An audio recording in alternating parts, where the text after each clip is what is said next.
YouTube. Today I'm going to be doing Arthur's birth story.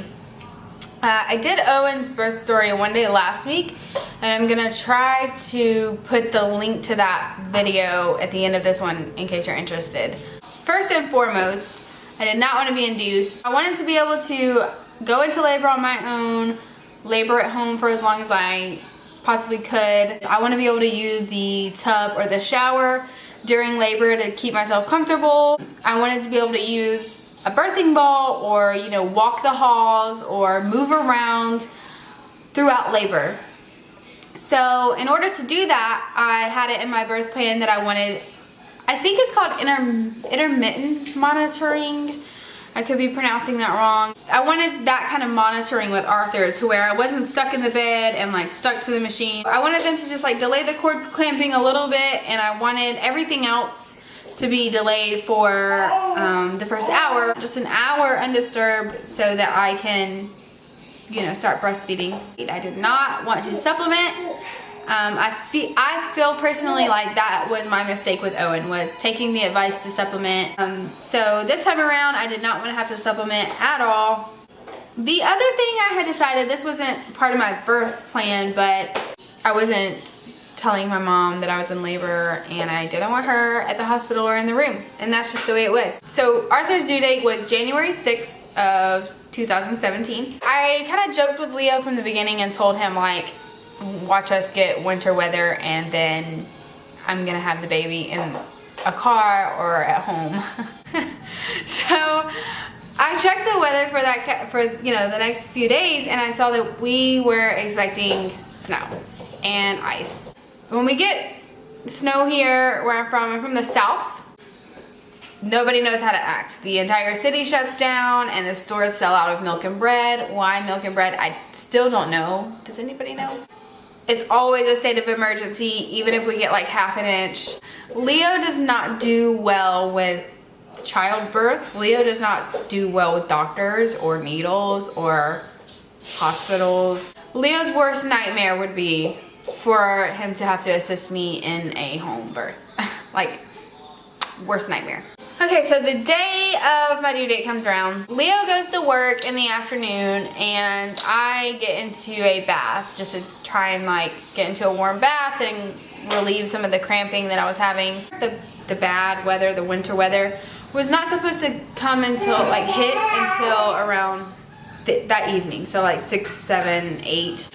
And Leo really wanted me to go get checked out because he was like, we are about to be possibly stuck in the house for the next 3 days, and you're due and you're hurting, and I would just feel better if you got the all clear from your doctor that, you know, everything's good and we're not expecting a baby anytime soon, or right now anyway.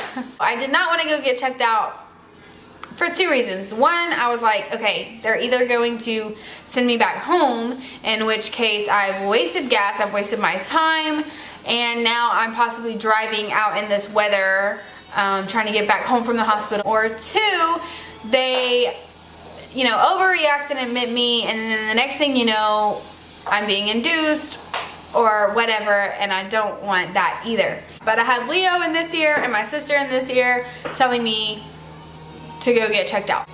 I was like, okay, fine. I will go see what they have to say.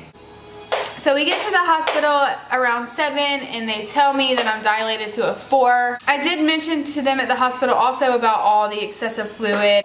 She was like, okay, I want to just like check your fluid and make sure that it's not amniotic fluid. So she takes a sample of my fluid. Leo ended up getting released from work early because of the weather. So Leo went ahead and came up to the hospital while I was waiting on the test results for, you know, them checking my fluid. The doctor comes back in there, or the nurse comes back in there. She was like, you're leaking amniotic fluid, we're admitting you, we're inducing you, and we're having this baby 10 nights. I'm trying to just like take this all in, like, wait, what? So I tell them like, no, I don't want to be induced. Like, that's not part of my plan. That's not, like, I'm really against induction. Of course, within my rights, I could refuse it, but they wanted me to sign some paper saying that if something crazy happened, or if I lost the baby, or if we got some crazy infection or whatever, that, hey, it's not on them because they had advised me and I went against this doctor's orders. So, you know, at the end of the day, regardless of what's in your birth plan or what you had imagined, you're gonna do what is safest. So I was like, all right, I guess we're doing this. I guess I'm being induced. So they take me into the room, start the Pitocin. I knew that the shower and the bath were out of the question because obviously I'm hooked up to a drip. But I'm like, can I at least kind of wheel this around and walk the halls, or, you know, move around my room? I don't want to be like stuck in the bed.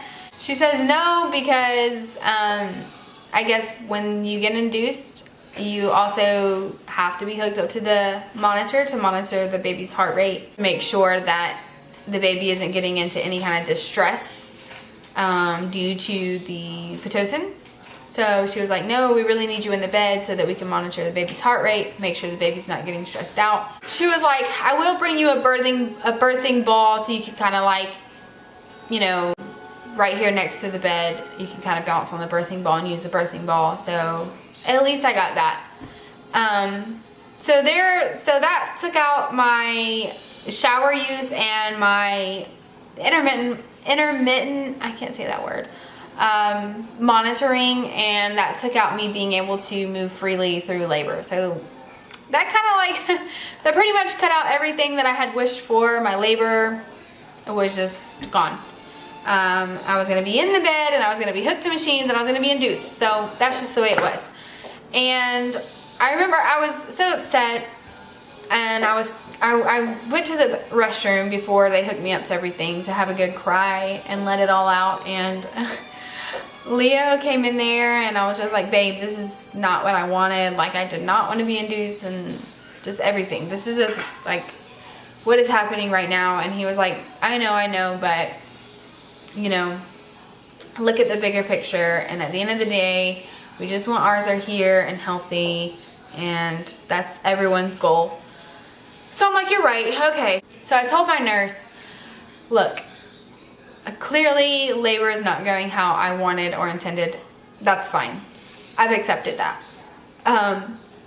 But after Arthur gets here, can we please, you know, from that point pick up and follow my birth plan from that point forward. Now, I had told her in the beginning, like, none of this is part of my birth plan. And she actually laughed at me and said, and I quote, that's why you don't make a birth plan, which kind of pissed me off. So I don't think that hospitals really like birth plans. Now listen, I'm not speaking for all hospitals.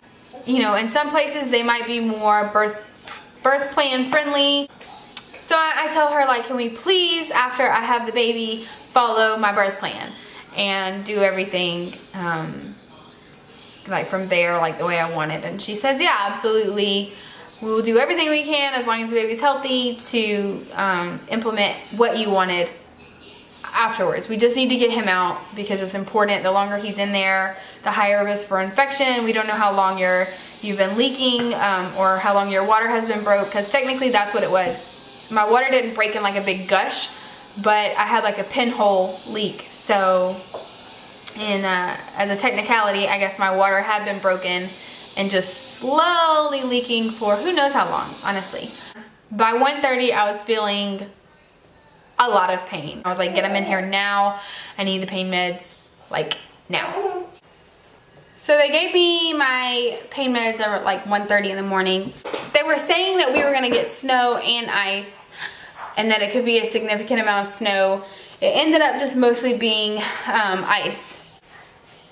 They came in and checked me the next morning around 7 something, like right around 7, and it was just starting to get daylight outside.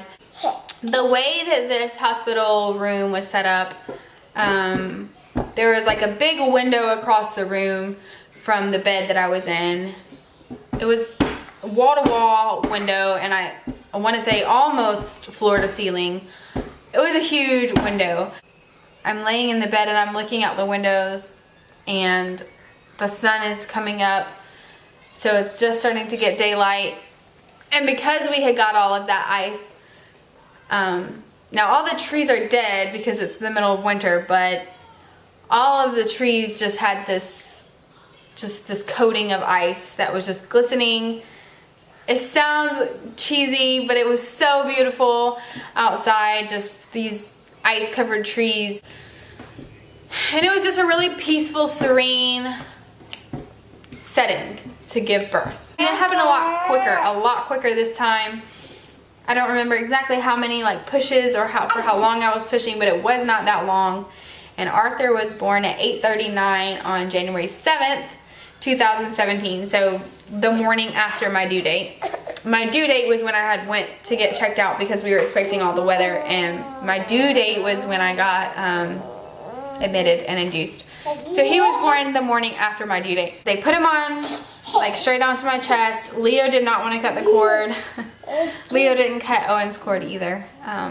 My mom actually cut Owen's cord, but yeah. So I just went ahead and let one of the nurses cut the cord. I guess they had some concerns.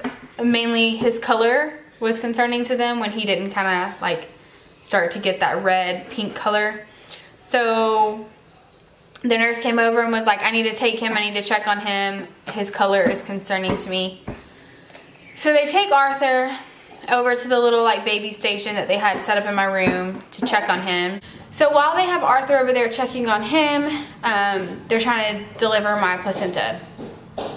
And I didn't even know that this was a thing or that this could happen, but somehow the umbilical cord detached from my placenta. I don't know if the doctor was like trying to pull it out by the umbilical cord. I don't know like standard procedure for that kind of thing, but all I know is that the umbilical cord came detached from the placenta, and then my placenta was stuck inside me. And then the next thing I know, she's telling the nurse like, I need Dr. so-and-so in here, like stat, you know, and there's all this commotion and like people running around, and so Leo's just kind of like sitting there. I remember he just looked terrified. And finally the doctor comes in, they get my placenta delivered. However you think that she had to deliver it, as in shoving her arm inside to pull the placenta out, that's exactly how she had to deliver it. My first question was like, is this gonna affect me later? Like, is everything still good, working, like intact? Can I have more babies? Because I want more babies. And she was like, yeah, everything's good. They wanted to be sure that they got all of the placenta out, because if not, I guess it can get infected and that can be bad. So they did another ultrasound of my uterus and made sure that all of the placenta was out. Meanwhile, I guess everything was okay with Arthur, and it turns out that all of his discoloration was actually just bruising. His little face got so bruised during birth. So that was the reason that he wasn't changing colors, because his face was so bruised that he just stayed purple for like almost a couple of days. It felt like it was just like seconds that all of this was happening, just like a whirlwind, but in reality it was over the course of quite some time. But I think that while they had him over there anyways, checking on him, they went ahead and did the like the eye ointment and stuff like that. So by the time they actually gave Arthur back, ironically it had been probably close to an hour. That undisturbed first hour that I wanted with him, with no interruptions, actually ended up being that I didn't get to hold him really until after about an hour after he was born.